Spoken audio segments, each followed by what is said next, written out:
Well, recently I've gotten a lot of questions about the perfect spacing for mango trees. So the quick answer is it depends. And this part of the grove I planted in 1999, and the trees are pretty much the same distance apart. I have my measuring tool here, so I'm just going to measure out the distance between the trees here. Center of that tree.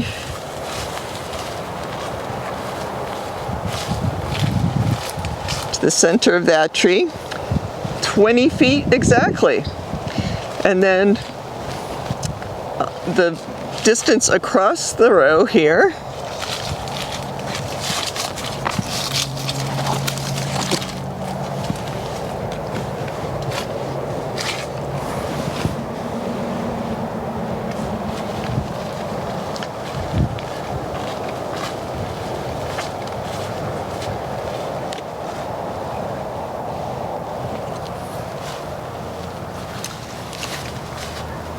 So that happens to be 22 feet. So according to my memory, most of the other rows are 25 feet. The one row to the next, the center of each tree is about 25 feet apart. So 22 to 25 feet. And this is what I think of as sort of a traditional grove. A lot of traditional groves are actually, the trees are much bigger than this, but still they have approximately this spacing, maybe a little bit further apart. But the trend, of course, has been to grow smaller trees closer together, and you get more productivity per acre that way. It's more labor intensive in some ways, but if you're doing, maintaining a tree small, hopefully on dwarfing rootstock, basically you can plant them like 6 or 7 feet apart, and that works out very well. But let me show you some other spacing around the grove. So in 1999, when we got this property, there were actually 4 varieties of mango that were very well established here. Of course, the Mulgoba tree, which was huge at that point. It's still really large, but it was really huge then. There's 2 turpentine mango trees, but they were on exact opposite sides of the grove. 1 kit tree, which was the youngest tree out of the 4 varieties. And then we had Hayden trees, and a lot of Hayden. And the Hayden trees were up near the house, and then also along the property line in the front of the grove. And fortunately, we have 2 of those Hayden trees that are still here, and we can get an idea of the spacing that they used to plant those trees. It's sort of hard to find the center of these trees because they are huge.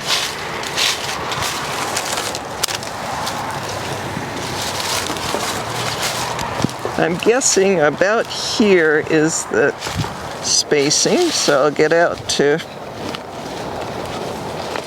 this area.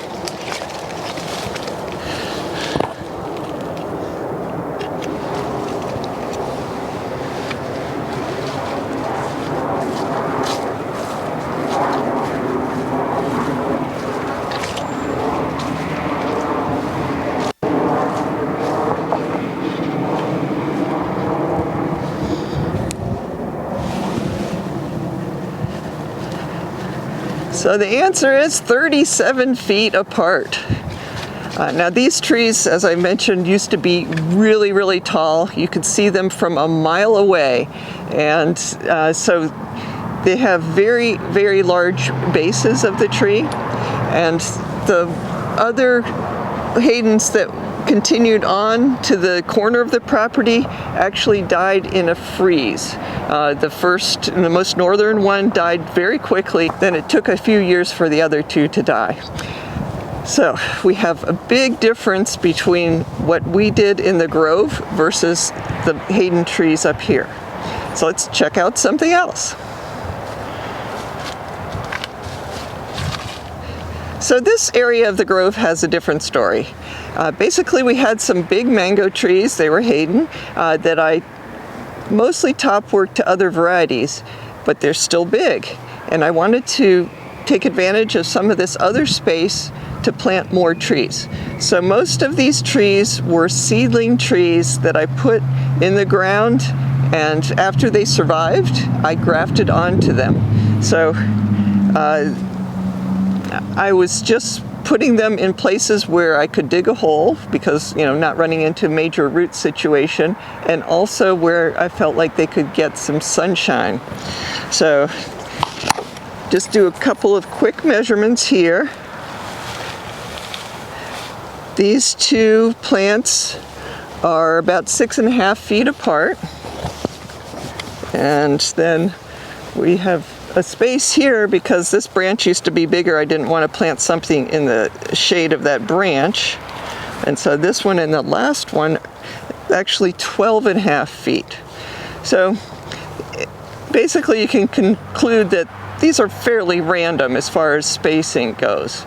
All of these smaller trees were ones that I planted, and some of them I have already top worked and some I need to get to work on. But let's go check another area. So here's another situation. This is the south side of the property, and along the property line I wanted to plant some plants. And as long as I was planting some trees, I thought, why not do mango trees? Now, these trees are fairly close together, and that is by design because I wanted to have like a large mango hedge, sort of. It's sort of a blend between having a traditional tree and a hedge. But these trees are much closer together than most trees of their size would be. And I'm just going to take a couple readings here.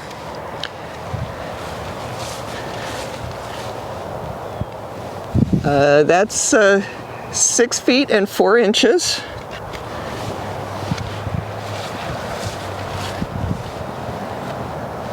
And 6 feet and 4 inches.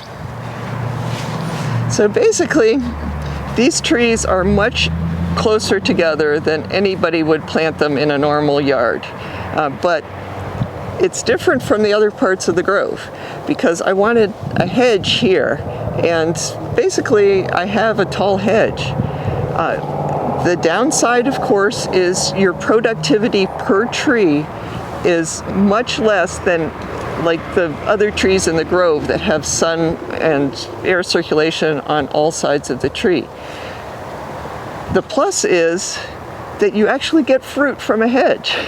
Also, you get source of scions for grafting and all sorts of things. So let's take a look at another situation.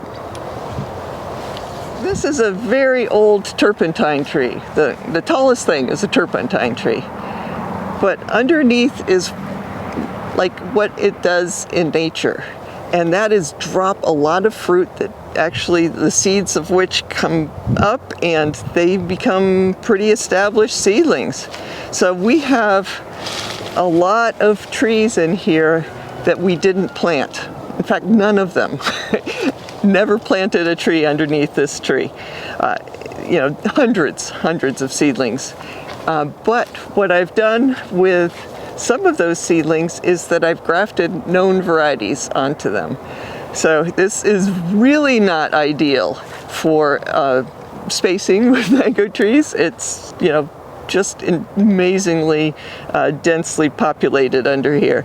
But my point is sort of this is what occurs in nature, and the tallest ones will sort of crowd out the younger ones. We will come in and thin these trees every once in a while, but as I mentioned, I have grafted onto some of these seedlings. So when we go to thin the trees underneath, you have to really take your time to make sure you're not, taking out a tree that is actually grafted. But anyway, let's look at yet another situation. This is an area between two rows of mature mango trees. and it was basically not used for anything. At one point in time we had potted plants, and that's the reason for the pipe, because we had irrigation running to the potted plants, but those we moved to another part of the property long ago, and so this was just an area that got pretty good amount of sun and wasn't doing anything. So a while ago we planted some mango seedlings, and it's definitely survival of the fittest. We have lost a few of them, and at some point when we start getting more rain, we'll probably put a couple more to replace the ones that have died.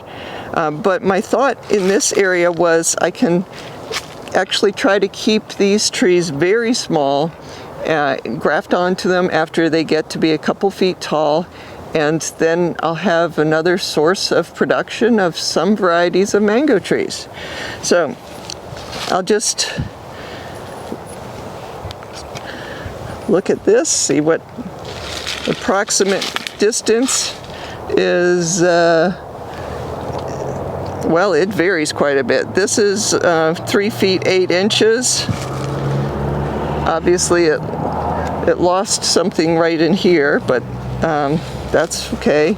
This is 2 feet 3 inches, and then we're missing a few here. So basically between 2 and 3.5 feet apart is going to be the goal, and this situation is just plant them and ignore them, and whatever survives will end up grafting onto those, and the spaces in between we'll end up putting other mango seedlings in there, and eventually this area will be sort of productive. It's never going to match the production of a large mango tree, but it'll be a fun little project for me in the off season. So we've just looked at different situations in the grove where in one part of the grove the mango trees were exactly 20 feet apart, and then in other parts of the grove they were quite close together.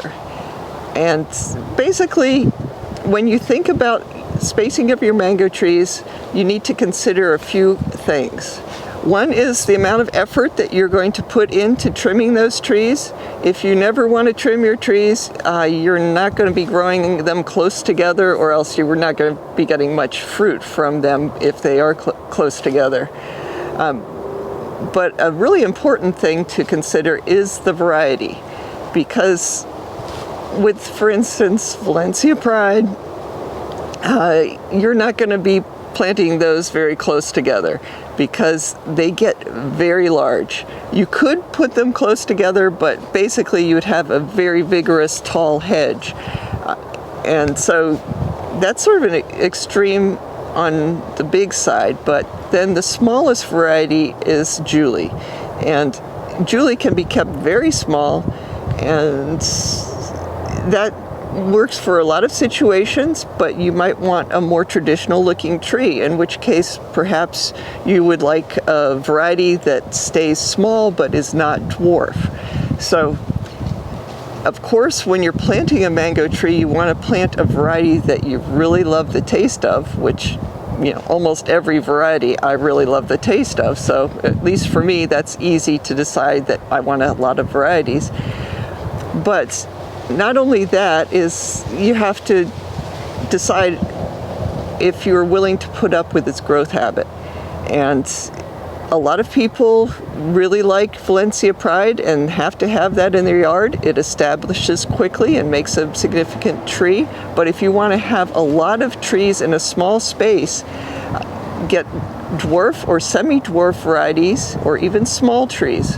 I have a small hedge of Coggeshall and Neelam that are alternated on it. That works out pretty well, very similar growth habits, but you can just decide for yourself what varieties you want and sort of guess or research what their growth habit is. If it is a medium vigor and you're planting it with another medium vigor variety, that could work out well. The bottom line for what the perfect spacing for mango trees is that it depends on you, because different people have different visions and also different situations as far as how much space that they can devote to mango trees. And so sort of check out your space that you have and then choose your variety of mango tree to fit that space. So whatever you decide for your situation, it's okay. You just try to remember to check out the growth rate of whatever variety of mango you are choosing so that it will fit the situation that you are envisioning.